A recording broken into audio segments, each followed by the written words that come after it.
So instead of writing up a second chapter of reading, I requested permission to get to present about the WIDA conference that I'm attending, and really had concentrated in getting to come, and as I was in the curriculum class, and really looking at things that connected to the topics that we're talking about with quality instruction and quality curriculum in our class.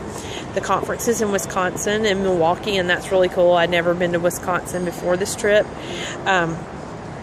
And our opening session, we two colleagues and I signed up for a pre-conference workshop where we got to visit a newcomer center in a school here in Milwaukee. The newcomer center is designed for refugee students who are refugees from their countries for political and religious reasons, and the students between from Burma and Africa. The ages of the students in this program, they're between grades between 5th grade and 8th grade, and the students participate in the program no longer than 2 years. They're typically there one entire school year, and if they need longer, they'll stay through a second year. They might transition into a traditional school after a year and a half, but it's very strategically done, and really the students' language acquisition has been taken into account, and plus then they've really worked to help orient the student to a traditional school environment. If that involves lockers and involves changing classes, involves having multiple teachers compared to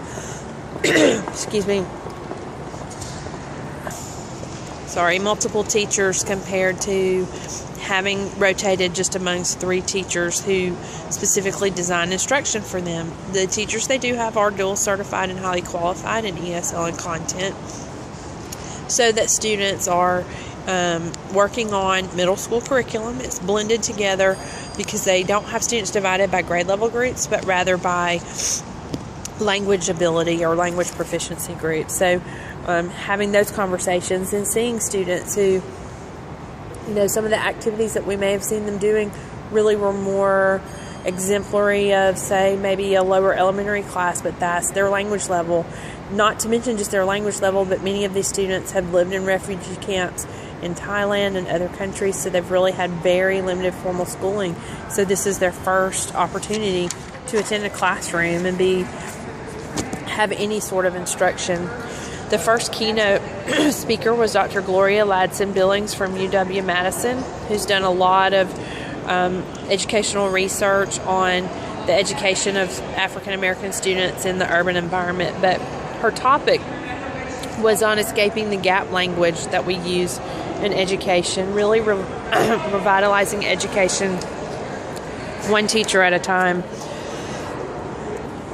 She really talked about and spoke to culturally relevant pedagogy, focusing on academic achievements and student learning, cultural competence, and socio-political consciousness.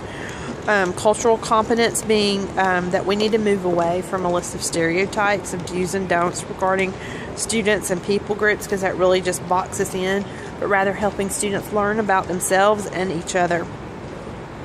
Also, as far as academic achievement and student learning, really focusing on challenging students to use their minds and develop the ability to think.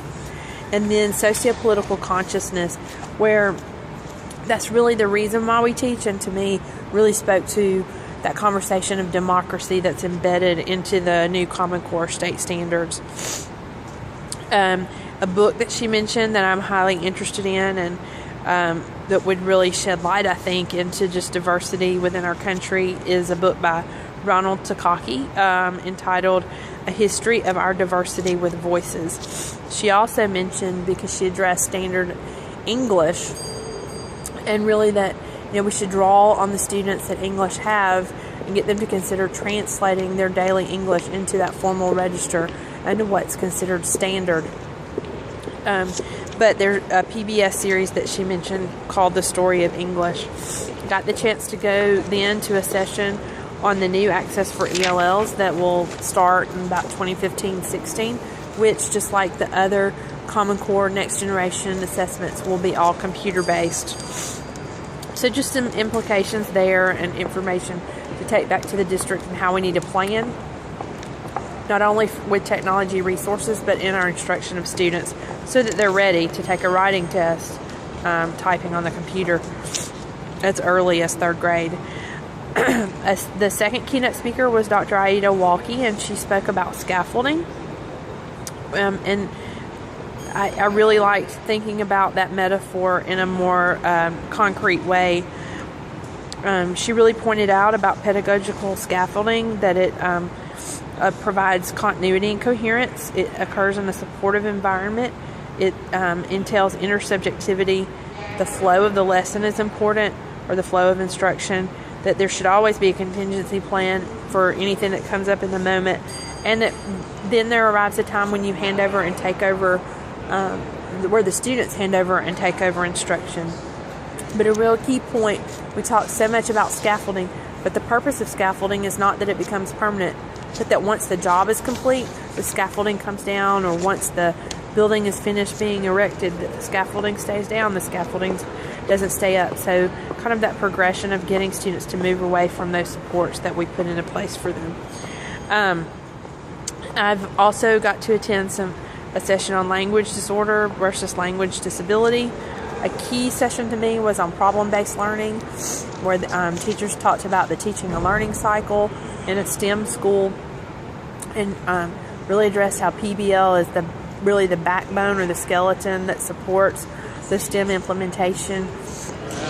But just how in that STEM school, how there's a connection to professionals in various engineering, technology, and science and math fields, so that students engage with them and they engage with the students. So students have opportunities to hear them speak, but there might also be field trips to offices and factories and environments where they encounter these professionals working with what they're learning. The professionals also serve on the evaluative panels of the solutions that the students have come up with to the problems that have been posed to them. And interestingly enough, I found it quite telling. You know, I don't know a lot about PBL, but the problems that are posed for students are problems that currently there are no solutions for. So it could be that even elementary age students are developing a solution to a world problem. Then the last session that I got to go to today really will help me with my curriculum project, but it was by a group in North Carolina, a school system, where the ESL core team has gotten together and written amplification standards and ideas for helping teachers have the supports and kind of ideas for strategic instruction of ELLs and the model performance indicators for ELLs in meeting the Common Core state standards. So it's been a powerful conference. Really felt like it could connect well to the class, and I appreciate you allowing me to share about my experience. Thanks.